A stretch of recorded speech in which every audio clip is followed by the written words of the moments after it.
好，同学们好，本节课学习闪通背。好，上式接斜行，闪通背变式。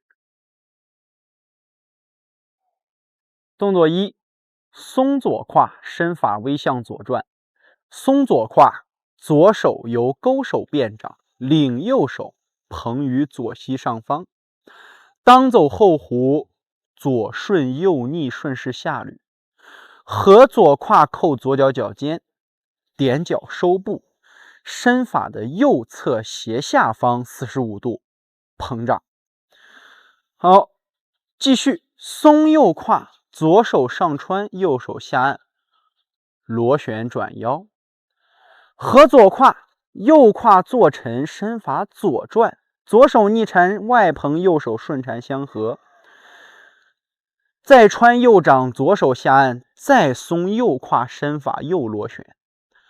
好，继续向右螺旋中线，领右手抬左掌，领膝开步，翻掌外捧。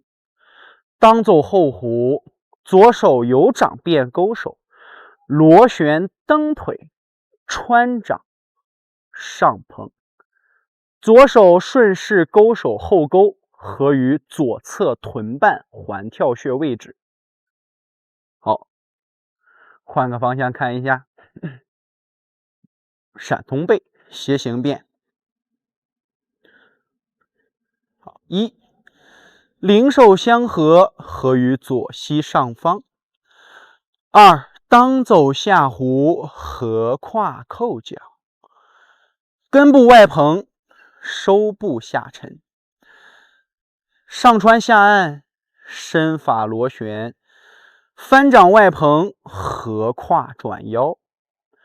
再上穿，再下按，再松右胯，再右转，领右手立圆后按掌，抬左掌领左膝，翻掌开步外捧，当走后弧，勾手穿掌外捧。好，来正面再看一下。斜行转闪通背。好，一，领手相合。二，下捋移重心，合胯扣脚，收步，右斜下方捧出。好，上穿下按，翻掌螺旋，重心下沉。上穿下按，翻掌螺旋，合胯转腰。领立圆捧掌提膝，开步翻掌，当走后弧，穿掌下沉对拉。好，背后再看一下。斜行。好，一，领手。二，下捋合胯扣脚，根部外捧。好，三，螺旋穿掌，翻掌外捧。四，螺旋穿掌，松胯螺旋外捧。五，领手提膝。六，开步翻穿，下沉定式。好，这是闪通背的动作。闪通背的动作呢，这其实是全谱当中少写了一个白蛇吐信。什么叫白蛇吐信呢？就是我们最后做的那个动作啊，手沿中线上穿勾手后勾的动作。以前全谱当中是有这个名字的，但现在呢方便老师们记，就把这个动作融到一起了。实际上这是两个动作，我们得分成两个重点去跟大家讲解。首先第一个，大家在做闪通背的时候，很多老师做了一个非常习惯性的一个问题。第一个易错点就在这儿，老师们喜欢拿手腕去以手肘为螺旋去走立圆，一走动作唰，接手外捧。你把立圆领在手肘上，那这个圈打的是不是就看着稍节变得特别滑稽？所以我们要怎么做呢？想办法让我们用身体去进行螺旋。运化的时候，我们通过松柔的方式，左胯一相合，勾手顺势一领变掌，领手外捧。这个时候你看我们最先变化的是哪个位置？肩关节，松松松，看到了吧？手一样可以领出弧线，但它跟咱这个区别唯一一点在哪？就在于一个是以尖为起点，一个是以肘为起点，所以这是我们需要注意的地方。大家要找到拳当中运化的节节贯穿，所以这个时候我们的手才能领成那种松柔外蓬啊，这是第一个。第二个，我们在做身法螺旋的时候，大家有个习惯，跟咱们学倒卷红的时候其实挺像的。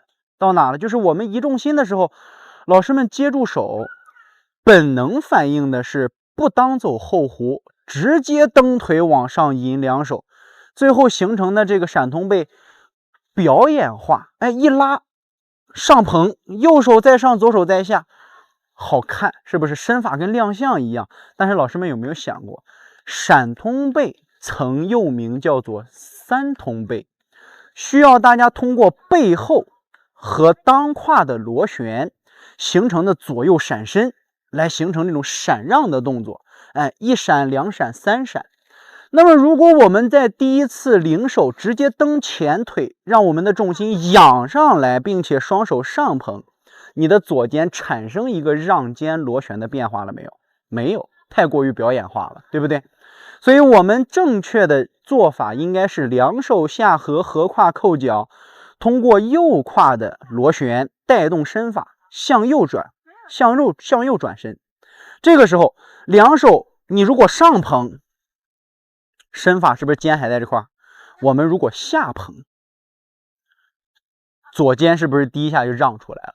所以闪通背的第一闪它就出来了，闪左肩，哎，顺势让肩放松。那同样，那我们闪完以后，我们就可以顺势自然的将手往上穿了，再通过当胯的下沉。这个地方应该在咱们前几节课当中讲过一个点，叫做坐胯的摆脚这样的一个原理。我们平常在练拳的时候，很多老师说，老师，那我这闪通背，我第二闪的时候，我屁股一撅，我转过来了，是不是顶宽了？咱想让身体这时候支撑腿在右腿，左脚是虚脚，想往左转怎么转？你把你的胯通过上下折点往下坐下来，不要往一边去顶宽，向后去坐，这时候右腿会非常累啊。坐下来之后，把咱们的胯向外翻蓬，这个时候左胯顺势一相合，咱们的右肩，哎，是不是顺势就让出来了？并且老师们，如果我们这个时候不去坐胯，这儿是顶着的，是不是会容易跪膝？所以上下折叠住以后，不要去撅，通过当胯的螺旋外捧，让膝盖和脚尖始终朝同一方向，通过折叠当胯的方法把右胯打开，身体左转，这样就防止伤到膝关节，并且身法还是中正的。那么其次，我们学到了这两点之后，你再看看咱们下式，其实闪通背就是这一个细节，为了让你怎么样？左闪右闪再左闪，就是一个闪身的过程。但它最难的地方呢，在于它之间的变化。大家先看一下，从斜方向去观察，有很多老师做这个白蛇吐信，他并没有把它当成单一动作，而闪完之后，哎，手一按一捧，一亮相，身法直接站起来，往前一开，蹬腿一穿，少了什么？少了螺旋与对拉。其实我们的这个白蛇吐信，它跟岩手拱拳的这个感觉非常像。哎，当我们手起了之后，注意看，右手在上，左手在下，右胯松沉完之后，我们要继续身法向右螺旋。这个地方产生了一个抱球前后螺旋对拉领膝的动作，就是让我们的身法随着身体的螺旋，让两手形成前与后的变化，同时又随着咱的右胯的当胯上下折叠，再有了上下托按的变化，再开步翻掌。这个时候就有老师问了，说老师，这个掌的开翻是啥原理呀？又是一个中线螺旋。所以我们在这儿开步的时候，左掌一定会随着中线的大螺旋带动咱们梢节产生小螺旋的松柔沉，以肩带肘，以肘领手。又出现了一个翻掌外蓬的身法变式。